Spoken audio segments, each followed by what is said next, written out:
somewhere in Texas, South Dakota. This is Pages, Panels, and Beyond.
Hey. There I am. Yeah. Sorry. All right. Can you hear my dog clearly in the background there? Yes, it's okay. Here, I'm going to actually close the door for a second. Okay, no problem.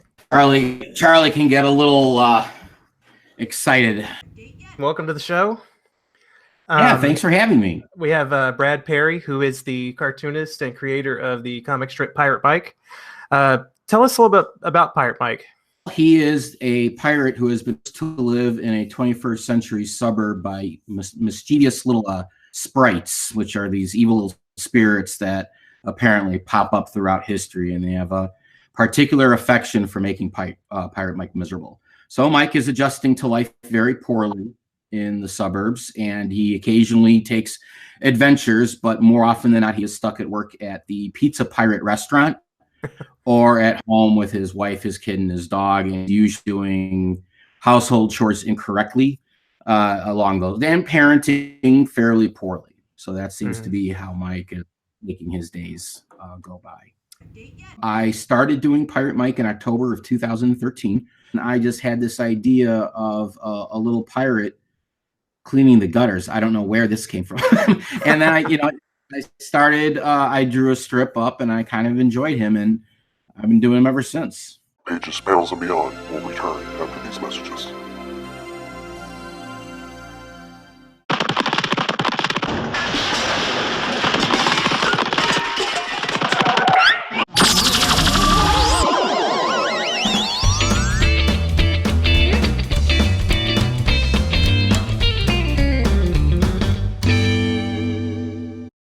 We now return to Pages, Panels, and Beyond.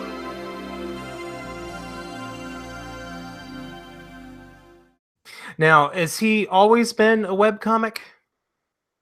Yeah.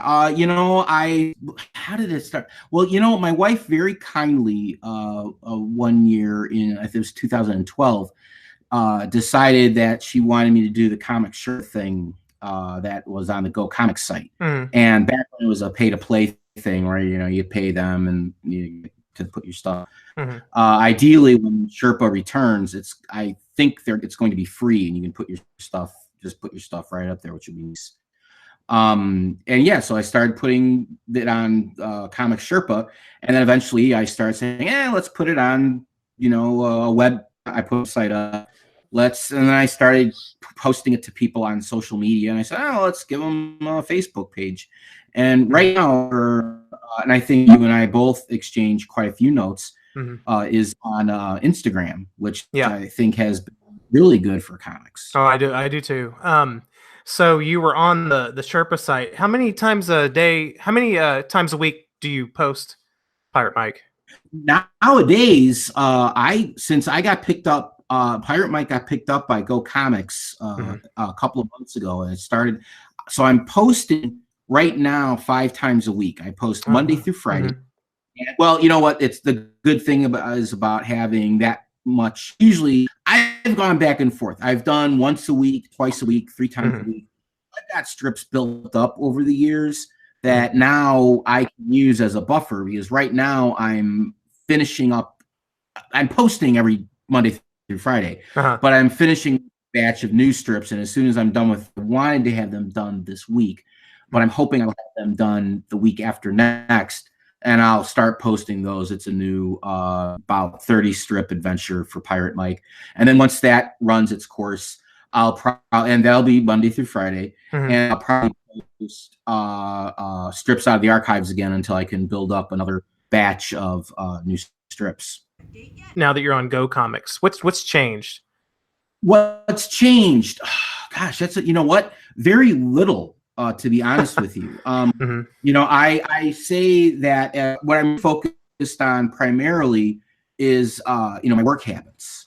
Trying to make sure that, as someone who is not syndicated in the newspaper, someone who does not make his living off of this, like most other folks, I do a job, and really what it is has changed to saying, okay, look, if I really want to do a strip Monday through Friday, considering that I really envision Mike someday as a full daily strip, and I want to have it to have elements of the old continuity strips, like Terry and the Pirates, Little Abner, Popeye, stuff like that, Thimble Theater. I need to at least have it Monday through Friday. Right.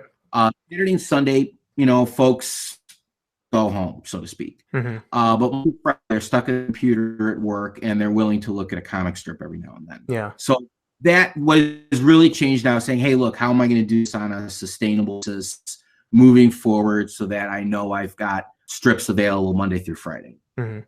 So I know on Go Comics, they have a really good way that readers can reach out to you and leave comments. Do you get a lot of that? I've been very fortunate. I try to one of the nice features I think about Go Comics is exactly what you're talking about, is this ability to interact with folks who comment on your strip. Now, not everybody has the time or the inclination to do that. I'm very fortunate. I have about a handful. I've only been on there. Mike's been on there since October 18th, so a month and a half. And there's about a handful, 5, 6 people who really do comment every day. And that's been very rewarding. One of the reasons I wanted Pirate Mike on Go Comics, as you know yourself doing your own strip, is you want an audience that has an interest in actual comic strips. Right. The internet, the social media comics lend themselves more to meme style comics, standalone gag strips. And I'm hoping with Go Comics that it can give me a little more access to a readership that is more familiar. Some people, not all of them, but folks are more familiar with the idea of an ongoing storyline occasionally to a strip, rather than someone going, well, gee, that didn't end with a punchline today. I don't understand. Yeah. Punchlines are hard. They really are. And every now and then one will come to me. I'll get a strip and it just pops into my head, almost fully formed. And you know it when you got it. Yeah. You know, it's like, aha, that thing works. The rest of the time, and that's the majority of the time for me, it is a boy. I think this is funny. How Yeah. are folks going to react to it? And Yeah. you know, and then there's the other bunch, the other batch where you put there and you're like, oh my gosh, I don't know about this one. I'm hoping it's good, but it's not my favorite one. It's one of my least favorite ones. Or I'm putting it out there because maybe it passed a friend whose judgment I trust, and they really gave a good response to it. Mm-hmm. And I'll be shaking my head thinking, why like that one? That's not one of my favorites. Mm-hmm. And that's the one that I have a couple of those where people I always get a good response for them, and it mystifies me. So it's a little bit of all of the above. Yeah, it's really strange what your cartoonists are alone in their studio, and it's really strange Right. what you think is funny or what you don't think is funny, and when you put it out there, it's just taken in ways you wouldn't even imagine. Yeah, it really does, and it's a scary thing too. It definitely makes you realize when people say that your characters take on a life of their own. Mm-hmm. They really do. Yeah, they do. Quite literally. With Go Comics, did they have any? Do they give you any kind of editorial suggestions or? No, this is not a development deal. This isn't one of those things where I'm going to work with one of the editors at the shop in Kansas City, and we're going to work together to shape this thing and get it out to a newspaper. Okay. That maybe that would happen in the future. I would say that the chances of that happening are itty bitty really slim. Like something really crazy would have to happen, I think, where either I hit on something where they thought, oh, wow, hey, he really took this in a direction we weren't anticipating. We need this thing out there. Or equally likely, someday the thing goes viral, I pick up 1 million followers, and it's a no-brainer. What I have with them is a digital syndication deal where they do provide me on their what we call the main page in Comic Sherpa Land. We always call it moving up to the main page, and that's how my arrangement works with them. Now that said, when I was submitting it, for consideration, I was very fortunate.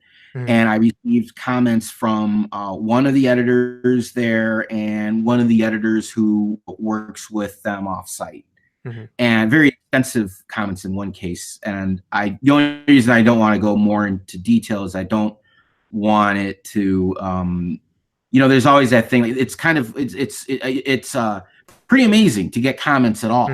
Oh yeah, I understand.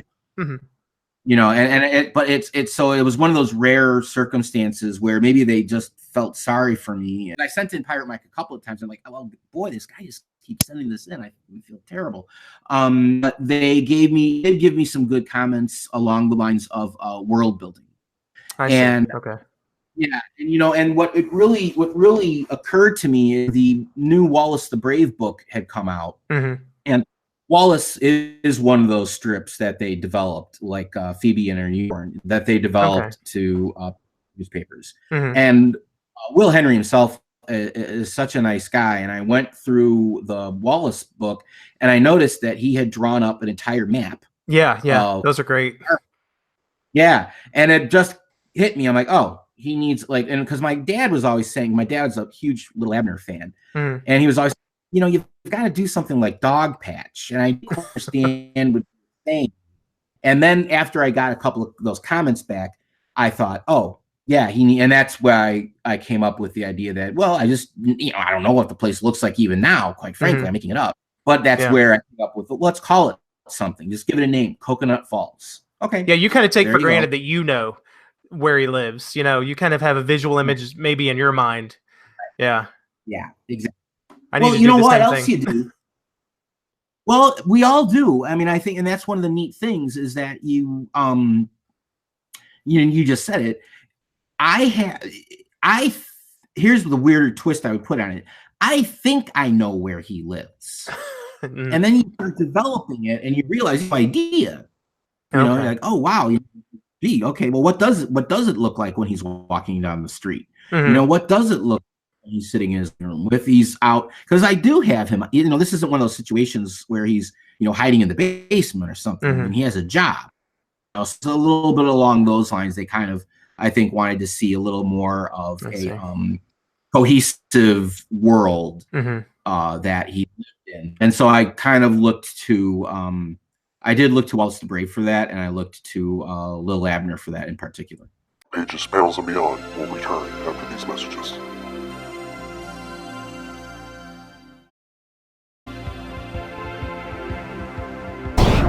Don't miss an episode. Subscribe now at youtube.com/user/channel Siskart. Also, be sure to hit the little bell to be notified about new episodes.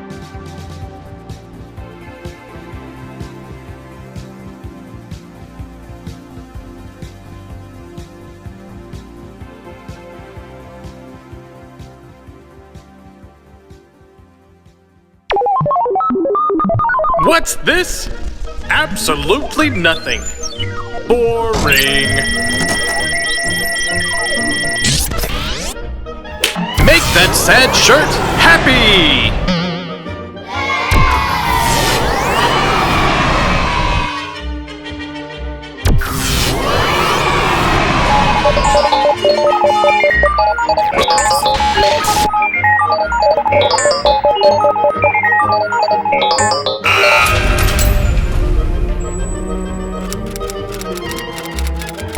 A galaxy of shirts to choose from!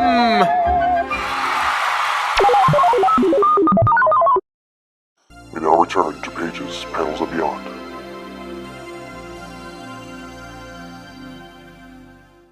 Yeah, Wallace the Brave is definitely one of those new classic strips.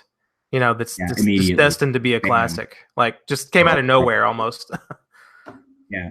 Well, you know, he had done Ordinary Bill, which I really liked, and then he stopped doing it. I was pretty bummed out. And I remember the day they launched Wallace on the Go Comics site, and it was just one of those things. I just saw the first strip, and you know, you just get a feeling like at the between your shoulder blades, bottom of your neck.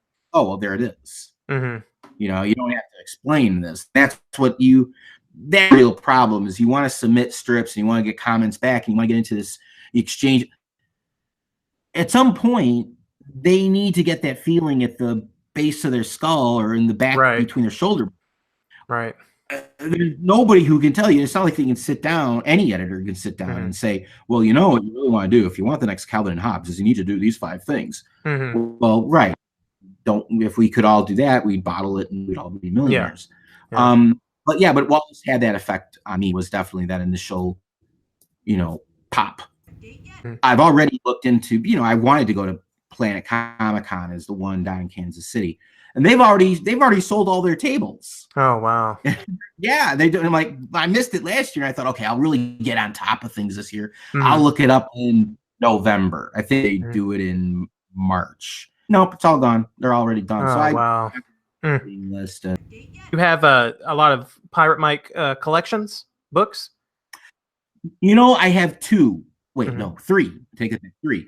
And one of them, the third one, the most recent one, is available at Indie Planet. It collects the last, you know, year's worth of strips. The first 2, I do not have any available for. What I've got to do is up them to the Indie Planet site so people can buy them.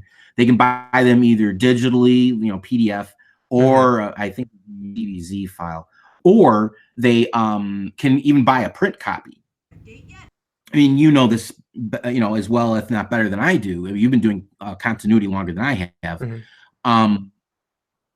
Getting other folks to understand that you're not doing a continuity comic strip because you are too lazy to do a comic book. You know, is I've had, I think we've all come across the discussions, and it's a one that has to be had. Are you in the right form for the kind of story you want to tell? You know, and I, you know, well, you should really be doing a comic book. You know, you've got this, and I'm like, maybe you're right. I don't know. I don't care. I really want to do that rhythm of every day something comes out.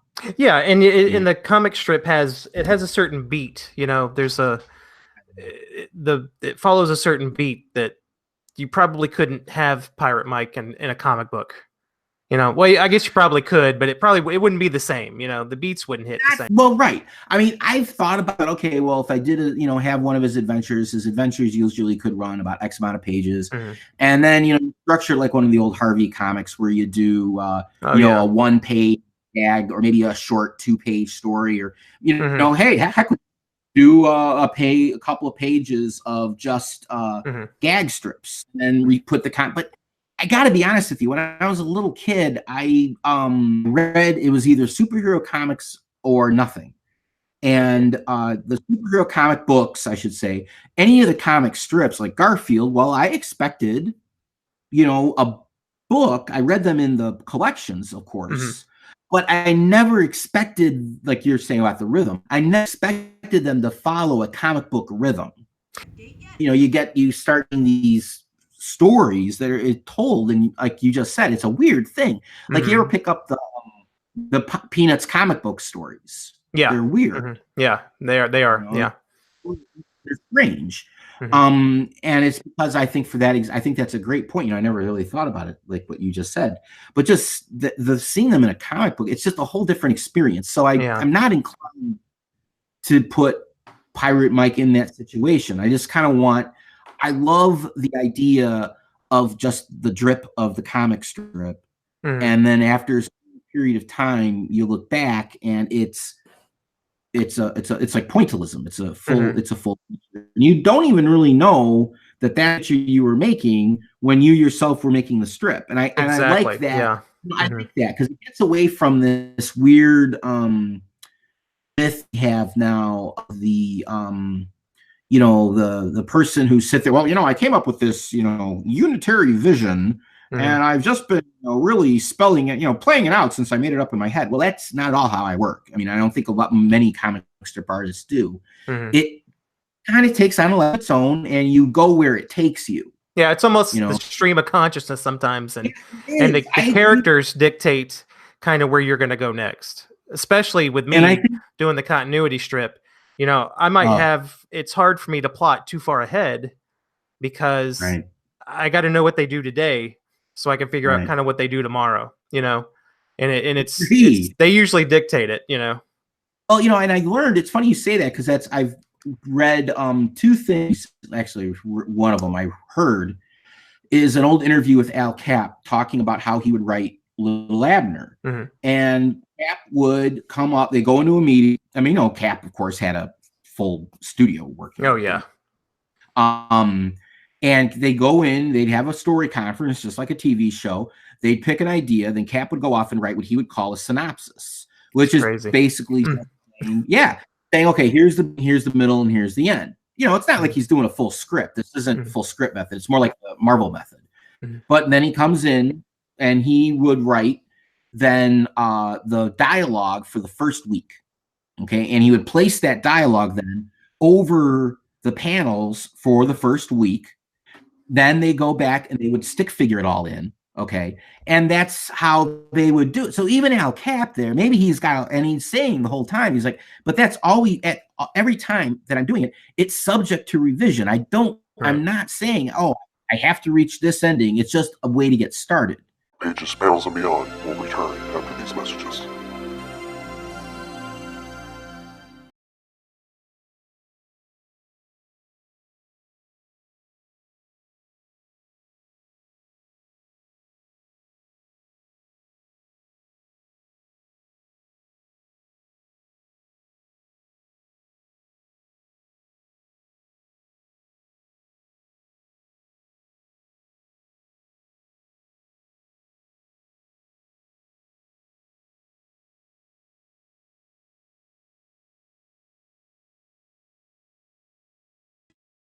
We now return to Pages, Panels, and Beyond.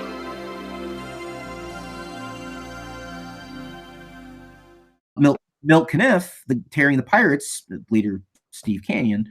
Yeah. I read a piece he wrote for one of these famous cartoonists courses, and I don't think Caniff so many different ways. Caniff. I think it's Caniff. I don't know.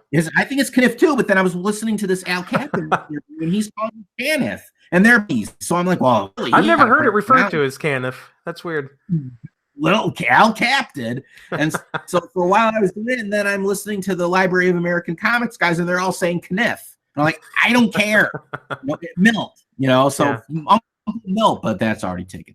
But I've said Kniff in his piece says that he's got some loose ideas, but he's not doing like a script ahead of time. Right. And he says if he would start getting mail during the course of a storyline where his readers he felt had picked up on what was going on, in the middle of the story, he would change it. I see. Because he didn't. Yeah. So it's a very malleable. It's not this idea that we're writing a script. It's not the DC, and I'm sure Marvel. Everybody does whatever they want. It's a full script to the storyboard or to the art. Yeah. It's a much more fluid, flexible improvisation. It's much more like jazz, I guess. In that right. Exactly. Yeah, it's jazz. It's jazz. Yeah. I've got a general idea about where I'm going, where I want to take this. But here we go. Yeah. And I think that's part of what I always like doing, even as a kid, doing comic strips more than comic books, is because something intuitively I knew comic book, graphic novel, comic book, that I needed a full script and I would get bored. The difference that I'm doing with this round of comics, because I'm still, as always, experimenting with this stuff, is I did a little bit of the Al Cap thing where I'm like, okay, let's see if I can just come up with like a beginning, a middle, and an end, and I get a three act structure out of this, which eludes me consistently, and it gives me great pleasure to read old great comic strips and watch them just throw it all out though and just end a storyline. Like, I don't know where to go with this. It all blows up and start the next storyline. Yeah. And so I've been doing that. I did that, and then what I did is I just started going through on the computer on Clip Studio and write in digitally. Okay, here's the dialogue. I know what's going on in this strip, and here's the dialogue. And I just dialogued the whole strip for about, I don't know, 25, the whole story, I should say, for about 25, 30 strips. And as I'm going, I'm kind of thumbnailing it out too. And now once I get it, I'm like, okay, yeah, that's roughly a story. Well, that's just the first pass. Now I got to go through it again. I print it out. Let's read it. Let's see if it makes sense. How big are the holes? They're going to be holes, right? In the story, how big. And then once I have that, then I go back, and this is where I'm ripping off Milt Kniff, is Kniff would do, he'd ink the characters. So you have fully inked characters.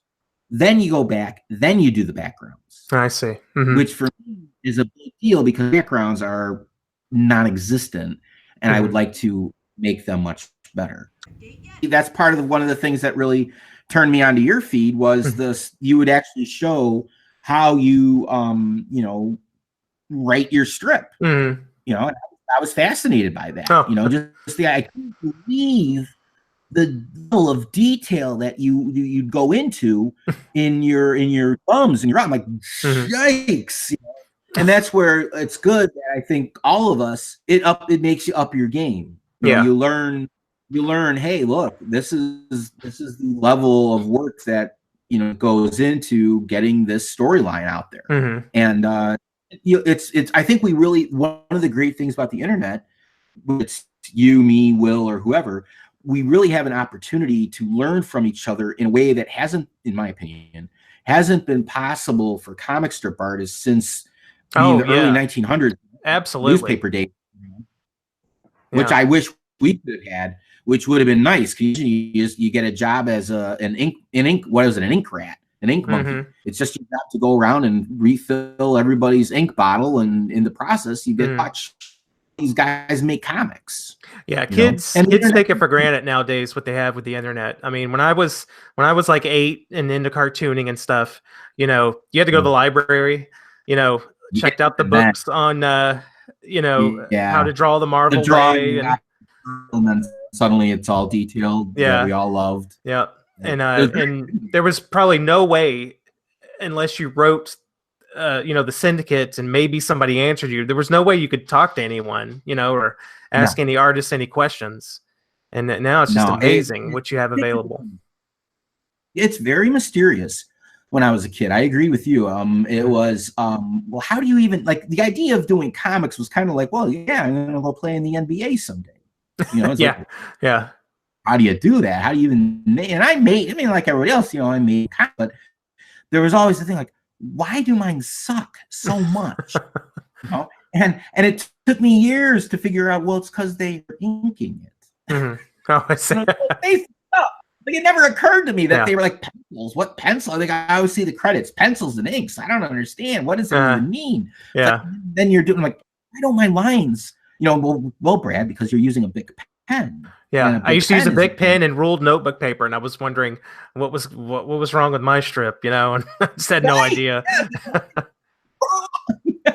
Gosh. What kind of comics did you like as a kid? Like, what comic books did you read? Oh, Iron Man. It Man? was Marvel. You're more of a Marvel guy? I was definitely a Marvel kid. I watched the old 1966 Marvel superhero cartoons basically they just put the art on the screen. So it was great. You're basically watching what they would call now motion comics. Yeah. And you got to see Jack Kirby, you got to see Steve Ditko, you got Gene Colan, all of those guys, all their art is on those cartoons. And I became a huge Iron Man fan. So then it was, of course, you go into the Avengers and Captain America. DC just did not, the characters did not you know, tell me what Oliver Queen was like. Tell me what Barry Allen is like. Yeah. What about Hal Jordan? Right. You know, now tell me about Peter Parker. Well, you know, he's a nervous kid. Tony Stark. Oh, he's the, you know, I just gravitated to the Marvel characters. Now for comic strips though, I used to get our Sunday comics. I had no idea that there were thing as a daily comic strip. Oh wow. Okay. It was the Sunday comics and the weekday comics in the paper that I had. The selection was terrible. It was a suburban paper, just awful, which inexplicably started carrying Bloom County, which turned out a good thing for me. But when I was a kid, they would get their Sunday comics in comic book form. Oh wow. You know, I always, hey, these are comics everything's in a comic book. Okay, at some point. And then when I was, of course, like a lot of us, you know, when Garf came out, I was about 10 or so. And my cousin had bought a couple of Garfield books. And that was where it's like, well, let's start making our own. I think everybody's got a Garfield story. Anybody like around our age, it's Garfield. Yeah. I mean, even before I love it when people, you know? Well, Peanuts and Garfield. You're right. Yeah. It's Snoopy and Garfield. Yeah, I knew Snoopy through the cartoons first. Then you know how when you're younger you think things are one way. I always thought it was the Christmas specials, and then I realized, oh, this is in the newspaper every day. But yeah, I guess Garfield was the first one where I collected all the books. Now I haven't read Garfield in years, but when I was a kid, like Family Circus, for some reason I'd get the Family Circus books at like garage sales, and I loved those and Garfield. But I was more of I wasn't really either a Marvel or a DC guy. I liked Spider-Man and I liked Batman. I'm still scarred by what was it, the 1978 Captain America, where he's got the translucent. Yeah. Or even when I was a kid watching that thing on TV, I knew that was just a bomb. What awful. The motorcycle helmet and the I did as a kid. I liked the Spider-Man show. I did. I liked the Spider-Man show but too, it got and I also worse. Liked the Hulk. Yeah. Oh, yeah, the Hulk. Well, Spider-Verse, because it has Spider-Ham in it. I know. I was just about to say that. That's great. I know. That's what I'm most excited about is Spider-Ham. I know. I've got to get the toys. I was one of those kids when Star Comics or whatever, when they first came out, I bought the Spider-Ham comic. I did too. Okay. I had them too. I wish I still had them. Yes, I do. And I tell you what, they stand up well. Oh, that's good. What do you think is harder, either writing or the art? What's the hard part for you for creating your strip? It's funny. It's changed. At first, it was the art, I thought. Now it is the writing. I see. I'm not as worried about. I've gotten my art to a point where it does what I need it to, or I want it to do for the most part. Okay. There are parts where it's like I look forward to getting better at it, and not sitting here going. I'm hoping to continue improving, meaning that I'm able to express myself. You know how I just